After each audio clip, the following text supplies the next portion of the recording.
Got it. So on your taxes, you would report income of like cryptocurrencies, and then would you, after the sale of the cryptocurrencies for fiat currency, is there another tax that you would have to pay? Yeah, that's right. So let's say your underlying kind of asset is sold. So you're staking a crypto and then you go and later on actually sell that. You then have to work out whether you've made a gain or a loss on that underlying asset, right? So you could be up for tax again when you make the sale.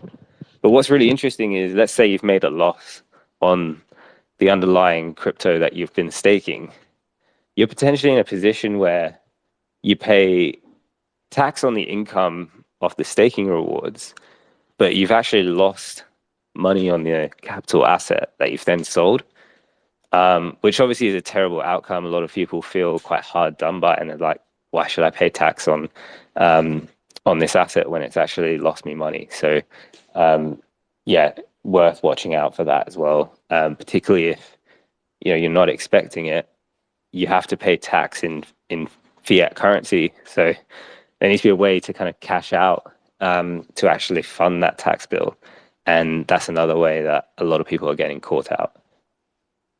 Yeah. Wow. The system just sounds very complicated. So are tax authorities becoming more open to accepting crypto as payment? Oh, it's a good question. I would say generally not yet. Um, I think there's a couple of tax authorities that have started. Um, but yeah, at the moment, it's very much kind of fiat based. Um, I think, yeah, it's catching a lot of people out. So it's worth just keeping some dry powder to actually pay for your tax bill if you are staking and so on. Yeah. I feel like as a crypto native person, it's always good to have like a USD producing source of income. Yeah, and the other thing there is, let's say you are in that position where you've been caught out and you've got this huge tax bill. Um, the best thing to do is always actually engage with an accountant, be proactive and honest with IRS or whichever tax authority you're dealing with.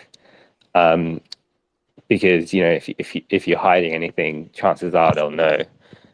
Because IRS does receive reports from exchanges on user holdings, but also Yeah, and the rest is on chain.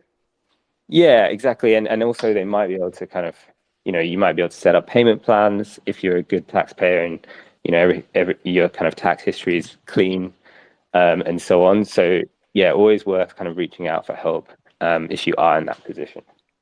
Yeah, definitely. It's better to say something than just like pretend like nothing's going on. Yeah, especially in this environment, right? We're in an environment where IRS are definitely cracking down on digital assets. It's actually like I think it's like the second question on the face of the main 1040 tax return form.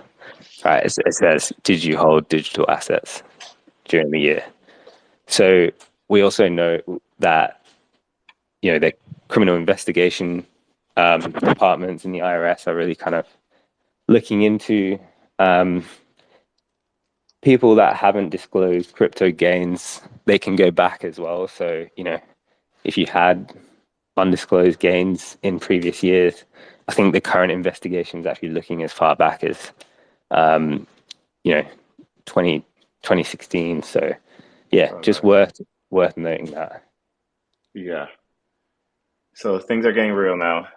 Yeah, now that I guess like the government is starting to take us seriously.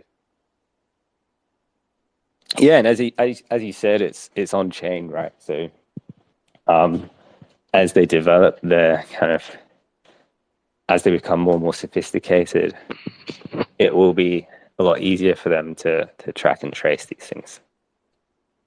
Nice.